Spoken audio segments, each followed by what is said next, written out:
Ce qu'on appelle le polar marseillais, c'est toute la vague d'auteurs des années 90-2000 qui a éclos suite dans le sillage de Jean-Claude Izzo. Et c'est assez considérable, c'est plusieurs centaines de livres, je pense, qui ont été publiés sur 20-25 ans. Et c'est ça qu'on va appeler le polar marseillais. Alors bien sûr, il y a énormément d'auteurs dont j'aimerais parler parce qu'ils sont intéressants et ils représentent quelque chose de très, très authentique, très vrai sur Marseille.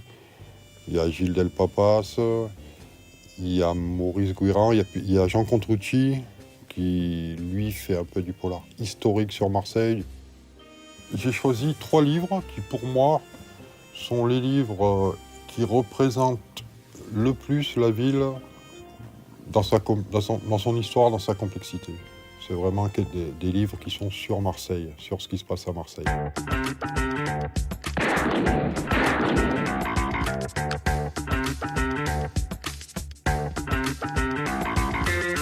Alors Jean-Claude Izzo, son œuvre la plus connue, c'est une trilogie, Total Kéops, Oléa, Chourmeau. Et alors c'est un auteur très important, très très important. Et je trouve d'ailleurs qu'on sous-estime son importance. Alors, il faut voir que déjà, c'est le plus gros tirage de la série noire. Je ne vais pas te dire de bêtises, il me semble que c'est 1 million d'exemplaires. Je suis toujours frappé en tant que libraire ici à Marseille de voir que des Belges, des Anglais, des Espagnols, des Italiens viennent pour acheter et demandent Jean-Claude Izzo. La trilogie Jean-Claude Izzo met en scène un policier, c'est pas tellement ça l'intérêt, c'est son rapport à la ville, son rapport à la mer, son rapport à la littérature, à la poésie. Le Marseillais va voir que c'est quelqu'un qui connaît la ville qui écrit, c'est quelqu'un comme lui. C'était vrai qu'il faisait chaud, une bonne trentaine de degrés, avec dans l'air un mélange poisseux d'humidité et de pollution. Marseille étouffait, et ça donnait soif. Alors, au lieu de tirer direct pour le Vieux-Port et la Corniche, le chemin le plus simple pour aller chez moi au Goude, je m'étais engagé dans l'étroite rue Curiole, au bout de la Canebière. Le bar des maraîchers était tout en haut, à 2 pas de la plage Jean Jaurès. J'étais bien dans son bar, à Hassan. Les habitués se côtoyaient sans aucune barrière d'âge, de sexe, de couleur de peau, de milieu social. On y était entre amis.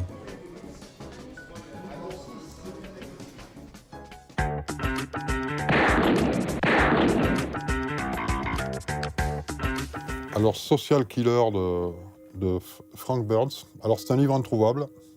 Je suis très content d'avoir un exemplaire. Donc, c'est un livre qui est sorti en 2007. Et alors, l'auteur est totalement inconnu. Il y a eu un reportage sur Arte, sur l'écrivain, sur le non-écrivain, puisqu'on ne sait pas exactement qui c'est.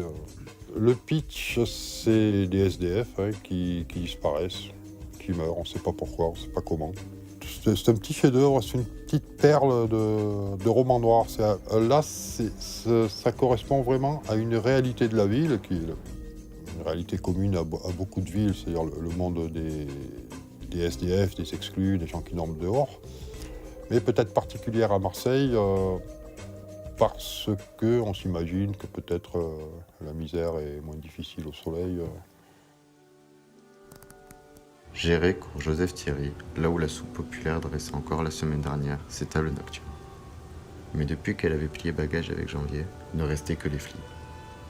À défaut de nourrir la misère, sans doute fallait-il encore prévenir sa menace. Il faisait sacrément froid. J'entendais les flics rire dans leur bagnole. Qu'importe, puisque moi aussi j'étais chaud. La manche avait été cruelle mais bonne. En plus des majorettes déjà bues, je serrais contre moi 2 bouteilles de mauvais rhum.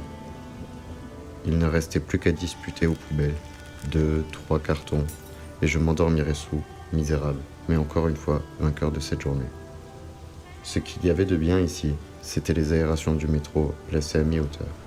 De la sorte, on pouvait passer la nuit au chaud, sans avoir rien à craindre du syndrome grippin.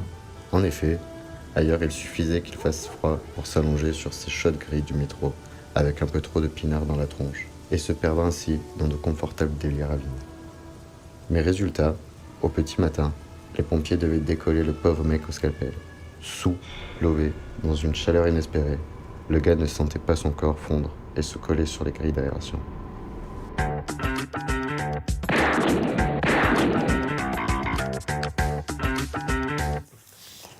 Alors le troisième livre, Condé, Pierre Folacci, ça vient de sortir.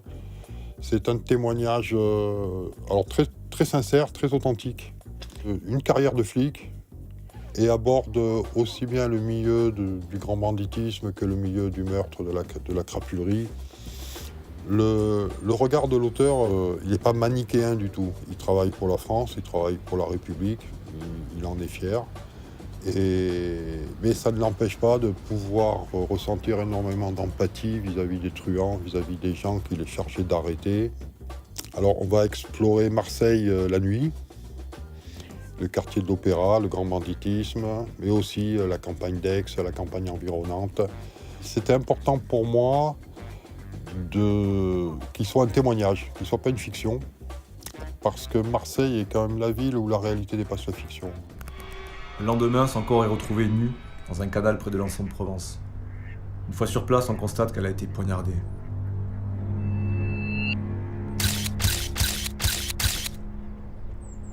On s'installe avec les pompiers à proximité de la dépouille et on attend patiemment le légiste qui est en retard. Quand il finit par arriver, je découvre un personnage complètement à l'ouest qui me fait immédiatement penser au professeur Tournesol. Aussitôt, il examine le cadavre sans faire de fioritures. Clé thoracique et abdominale, organes sexuels. Il écarte bien les plis et les replis. Il regarde, il observe. Il fait signe aux employés des pompes funèbres avec lesquelles il est arrivé. Le corps est placé dans le corbillard qui part à destination de l'Institut médico-légal. Pendant ce temps, on fait les relevés et les constatations. Au bout d'un moment, je réalise que le légiste n'est pas reparti, mais qu'il est là, à se balader dans la nature environnante. Le nez au vent comme un promeneur lambda. Il s'est approché d'un buisson et semble y cueillir ses fruits. Lorsqu'il revient vers nous, il nous tend ses mains ouvertes et nous dit « Il y a plein de murs sauvages ici, vous en voulez ?»